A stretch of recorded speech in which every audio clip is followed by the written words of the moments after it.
Hello, English learners, and welcome. I'm your host, Paul. How are you doing today? I'm doing well, thank you. Welcome to the deep dive. We're here to cut through the noise, look at all the angles, and, pull out those key insights for you. Today, we're talking about your daily routine. I mean, think about it. How often do you meet someone, introduce yourself, maybe even a job interview, right? And the conversation just naturally goes to, so what do you do every day? Or what's your typical day like? It seems basic, maybe first level English, but it's actually a fundamental way we connect. It opens a window into someone's life. Yeah, it really does. And what's fascinating when you look at the research, the linguistic studies and cultural analyses we've gathered, is how this seemingly simple topic, talking about your day, Yeah. it just quickly becomes this cornerstone for real communication. And it supports some of the most, essential grammar in English, too. It's a skill that genuinely builds bridges, tells you so much about habits, values, even how different cultures sort of structure their time. Absolutely. And that's really our mission for this deep dive. We've been looking through articles on communication fluency, cross-cultural stuff on daily habits, even some data on common learner mistakes, basically to give you a shortcut, a way to talk confidently about your routine, from when you first wake up till you finally go to sleep. So you'll discover the key words, the common phrases you actually need, plus the grammar, but not in a textbook way, more like how it makes your description sound totally natural. Right. And we'll share real examples, like how we talk about our own days. And we've got practical tips drawn straight from those sources on practicing and building that confidence. Yeah, and we'll also flag those little mistakes, the subtle ones maybe even advanced speakers sometimes make, so you can just avoid them. Because mastering this, describing your day, it's just incredibly useful. It's really not just a beginner thing. Our sources definitely show it helps learners at all levels connect better, more authentically, share their own stories, and really solidify their grasp of those foundational English structures. It's about making the language feel like yours. Okay, so let's unpack this a bit more then. Why is it so crucial? Beyond just learning some verbs, what does mastering this actually unlock based on what we've seen? Well, okay, apart from the obvious thing, just being able to have that conversation, Yeah. the sources, especially the ones on communicative competence, they really highlight that routines are a perfect example of real-world use. When you can just smoothly describe your day, it signals you're comfortable using English in practical situations. It's not like you're just reciting a list, right? You're telling your story.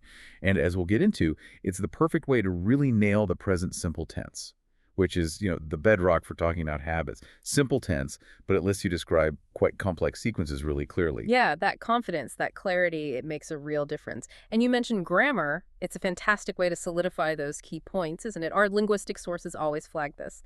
Oh, definitely. It's like the natural habitat for the present simple. Which, even looking at practice logs from advanced learners, sometimes people know the rule, but it gets tricky in fast conversation. Think about, I wake up at 7 a.m. or she goes to work at 9. Using it in this daily context helps make that verb conjugation feel, intuitive, not just a rule you have to remember. And then there's that connection piece you mentioned earlier, the human side of it. What do the cultural studies say about that? Exactly. We looked at several articles on cross-cultural communication, and they all pretty much say the same thing. Sharing routines works as a really powerful icebreaker. It gives you common ground. It allows for empathy. You learn about someone else's lifestyle, their values, maybe even their challenges. It fosters a genuine exchange. Makes the conversation less about, language rules and much more about just shared human experience. Yeah. It seems like a small topic, but has this significant social impact. Right. Okay, so now we know why it's so important. Let's get into the building blocks, the core vocabulary, the phrases you need to bring your routine to life. We're talking about those simple, essential words that our linguistic surveys show pop up all the time in these conversations. Okay, let's start with the verbs, the action words. They're the backbone, right? Yeah. We'll give you the verb and then an example, maybe pointing out little nuances we saw in the source material. So first up, wake up. For example, I wake up naturally around 6:30 a.m. Notice, it just means opening your eyes, not necessarily getting out of bed yet. Good point. Then there's often a separate step. Get up, which means physically leaving the bed. So after I wake up, I usually get up around 6:45 a.m. And for a lot of people, the next thing is brush my teeth. The first thing I do after getting up is brush my teeth. Seems almost always paired with teeth, doesn't it? It does. Then a very common one, take a shower. Example, I usually take a shower right after my morning exercise. And it's interesting, some of our comparative linguistic texts point out take a shower is more common in, say, American English. You might hear have a shower more in British English, a subtle difference. And of course, have breakfast or eat breakfast. You could say, I have breakfast with my family at 7:30. Right. And then for most people, it's about heading off somewhere. Go to work or go to school, as in, I go to work at 8 sharp. Or you could talk about when you begin tasks. I start work at 9 a.m., which usually means checking emails first. Yeah, and other key verbs, really clear from analyzing common stories people tell, include things like have lunch, finish work, come home, cook dinner, watch TV, and go to bed. So, examples. I have lunch with colleagues at 12:30. I finish work promptly at 5 p.m. I come home around 6:00, usually feeling quite tired. I enjoy cooking dinner while listening to music. See, adding that detail. After dinner, I like to watch TV for an hour. And finally, I try to go to bed by 10:00. These are like the Lego bricks of your routine. Absolutely. Okay, now let's add the signposts, the time expressions that give it structure. Things like in the morning, in the afternoon, in the evening, and at night. For instance, I go jogging in the morning before anyone else is awake, or I read a book at night to wind down. And we also need those adverbs of frequency, right, to say how often. Words like usually, always, sometimes, never, often. You might say, I usually drink 2 cups of coffee in the morning. Or, I never skip breakfast. It's my most important meal. These words and our analysis of natural speech really confirms this. They're crucial for adding that nuance, that accuracy. It's pretty powerful, isn't it? Just with these verbs and time words, you can already paint a fairly detailed picture.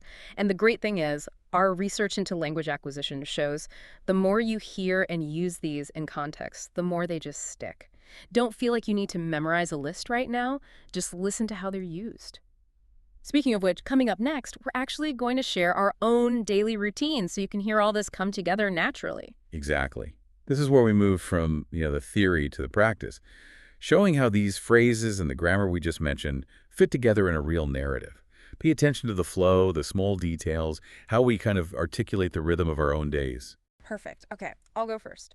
Here's a look at my typical weekday. And I actually wrote this down recently to kind of help me stay on track. So I usually wake up around 6:30 in the morning. I don't leap out of bed though. I like a few minutes of quiet before I actually get up. Then it's straight to the bathroom, brush my teeth, take a quick shower, standard stuff. After that, kitchen. Make a strong coffee essential and eat a light breakfast, usually just toast, maybe some fruit. Around 7:30, I try to spend a bit of time checking emails or maybe do a little reading, often looking for new material for the deep dive, actually. By 8:00, I start work. Now, since I work from home, my commute is, well, 0, just across the room to my desk. I usually have lunch about 12:30, and if the weather's decent, I'll try and go for a short walk, just clear my head a bit. Then keep working until about 5 p.m. In the evening, I like to unwind, maybe watch a show, listen to music. I typically cook dinner around 7, enjoy the meal, and then I usually go to bed around 10:30. That sounds like a really nice rhythm. Structured, but still flexible. You can really hear the flow and those personal bits like the coffee. My turn. My day often looks a bit different. I wake up at 7 a.m., and unlike you, I tend to get up pretty much straight away. That's a habit I think I picked up from one of those productivity articles we looked at. First thing, drink a glass of water and do some light stretching. Just get things moving. Then the usual suspects. Take a shower, brush my teeth, get dressed. I usually have a quick breakfast, often just cereal or maybe a smoothie if I'm feeling ambitious. By 8 a.m., I leave for work. I actually take the train, which is great, perfect time to listen to music or, sometimes even catch up on our own deep dive stuff. I start work right at 9 a.m. and usually finish around 5. I generally eat lunch with my colleagues, maybe noonish, which is good for, team stuff. After work, I often go to the gym or sometimes meet a friend for coffee instead. In the evening, I'll cook dinner. Then I might watch a little TV or maybe read a book. I try to go to bed by 10 p.m., but honestly, sometimes I stay up later if I get hooked on a good documentary or something. Fantastic. And what really comes through there for you, our listener, is how those little personal details, listening to the show on the train, the stretching, that's what makes the routine yours. It stops being just a list of actions. It becomes a story. Exactly. And that's a key point from our sources on effective communication. Putting those specific personal touches makes your routine more engaging, more memorable. It doesn't have to be complicated. Even just saying, I drink tea in the morning while reading the news instead of just I drink tea adds that little bit of personality. Yeah, definitely. And there's too how we both pretty much stuck to the present simple tense for everything. I wake up, I eat, I go, I work.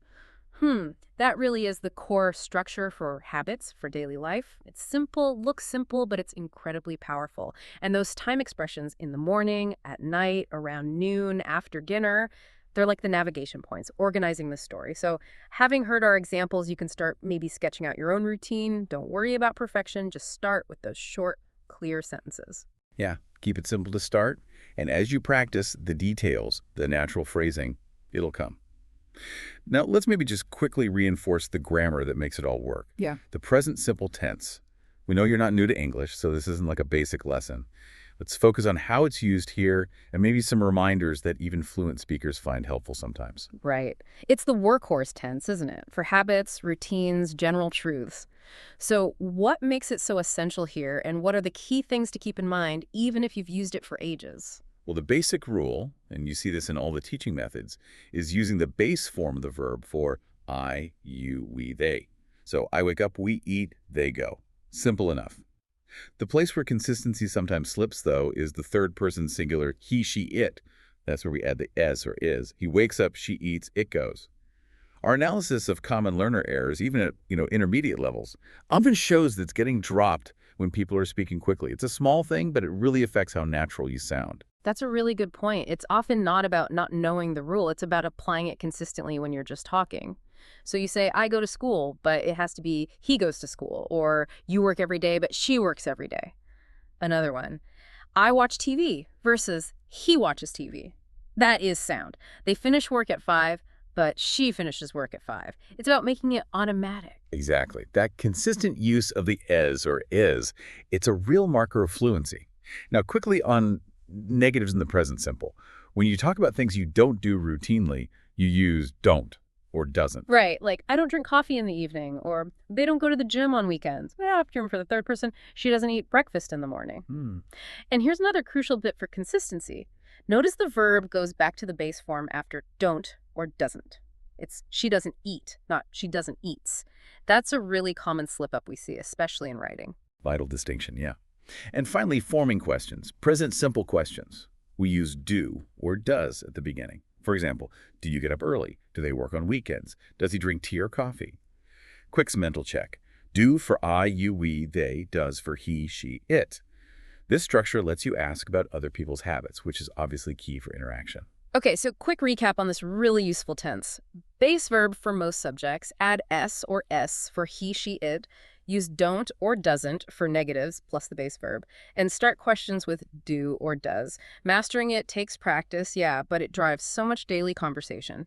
Now, let's talk about some practical sentence patterns, maybe some question strategies that our communication guides really emphasize for sounding not just correct, but, natural and engaging. Absolutely. Okay, first for just making statements, we often use those frequency adverbs we mentioned. So beyond the basic I wake up, you'll often slot those in. I always wake up at 7 a.m. She usually has lunch at noon. They often go to the gym in the evening. Here, these adverbs usually go before the main verb, unless the verb is to be, then they come after. Adds that detail about how regular something is. Exactly. Or for things you avoid. I never skip breakfast. He sometimes works on weekends, but not often. We frequently take walks in the evening. Now, questions, this is where the real back and forth happens, isn't it? Our sources show that asking good questions is key to getting deeper conversations going. Simple, direct ones usually work best. What time do you wake up? What do you do in the morning? Do you have breakfast at home? And remember, that does for the third person. If you're asking about someone else, what time does he go to work? Does she like to read before bed? Our studies on conversational flow show these kinds of precise questions. They don't just get you the info, they also subtly show your grasp of the grammar. Great point. And don't hesitate to ask follow-up questions, right? Keep it flowing naturally. Oh, really? What time does she get up on weekends then? Or how do they spend their evenings after work? These show genuine interest, which, as the communication experts always say, is way more important than perfect grammar anyway. Couldn't agree more. And to dig a bit deeper into habits, how often is really useful? How often do you go to the gym? How often does she eat out? A good rule of thumb based on the research. If you're not sure, just keep it simple. Even basic questions like, do you eat lunch at work? Or what time do you get home? They're perfect conversation starters and great practice. That's so true. Asking about someone's day isn't just like an English test. It's a social skill, a fantastic way to connect and learn. So whether you're talking about your own day or asking about someone else's, these patterns will help you sound clear, confident, and, yeah, engaging. Let's maybe do a quick demo, like how these questions and answers might flow back and forth. A mini role play for you to hear. Sounds good. Okay, I'll start. What time do you usually kick off your workday? I generally start work around 8 a.m., being at the home office and all. Yeah. What about you? Do you check emails first thing? I do, yeah. That's typically my first task when I get to the office at 9. And after work. Do you do any hobbies or anything in the evening? Often I'll go for a walk if it's nice out, or maybe read a bit. Helps me switch off, you know? Yeah. How about you? Do you hit the gym often after work? Yes. Ah, I usually go to the gym for maybe an hour or so. This is a good way to de-stress before I head home. And when do you normally have dinner? We typically cook dinner around 7 p.m. It's kind of a nice ritual. Do you watch much TV in the evenings? not a huge amount, maybe an episode of something. I actually prefer to read a book before I go to bed. That was a good little exchange. Shows how quickly a conversation can move with these patterns. It really does. And for you listening, you can try this with friends, family, even just talking to yourself, imagining the conversation. It's a really powerful way to make these structures feel like your own. Okay, before we wrap up, let's just pull together some practical tips. These are drawn from research into what makes language learning effective, specifically for mastering your own routine description. Right. First, and this is probably the most important, start simple. Seriously. Yeah. Don't try to build super complex sentences right away. Yeah. Just focus on those basic verbs, those time expressions. I wake up at 7. I go to work at 9. Build up from there, like adding bricks to a wall. Exactly. And use your real routine. The studies are pretty clear on this. When you talk about things you actually do, your brain processes it better, retains it more effectively. It makes the practice feel meaningful, authentic. Another great tip, write it down first. This lets you kind of organize your thoughts, check your words, consciously think about the grammar, like making a blueprint. You can tweak it, improve it over time. And then the crucial step, practice speaking it out loud, regularly. With a language partner, a friend, even just talking to the mirror, the more you actually produce the language, the more automatic it gets. And one final insight, this one from research into habit formation. Consistency beats intensity. Even just 5 minutes a day thinking about or saying your routine in English, that will make a huge difference. It's not about massive study sessions, it's about those small, steady efforts. You'll honestly be surprised how quickly those patterns start to feel natural. Okay, and finally, let's just quickly highlight a couple of common mistakes. Subtle ones that can trip people up, even quite proficient speakers, when they're talking about routines. Just being aware of them, based on looking at learner data, is half the battle. The first one, yeah, we mentioned it, but it bears repeating. That little is or ease for he, she, it's often the last piece of grammar to become fully automatic. Forgetting it, well, people will still understand you, but using it consistently, that makes you sound significantly more fluent, more natural.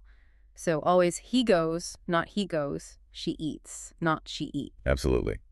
Another common one is forgetting to use do or does in questions and negatives. Instead of saying maybe you wake up at 7, which can sound a bit abrupt or like checking information, aim for the full question. Do you wake up at 7 a.m.? And for negatives, make sure you use the whole structure. I don't drink coffee at night. Not something like I no drink coffee or I not drink coffee. These little function words, they're small but really important. Good point. And lastly, just a reminder to stick with the present simple tense for routines. Sometimes learners might try using the present continuous, like I am waking up at 7 a.m. every day.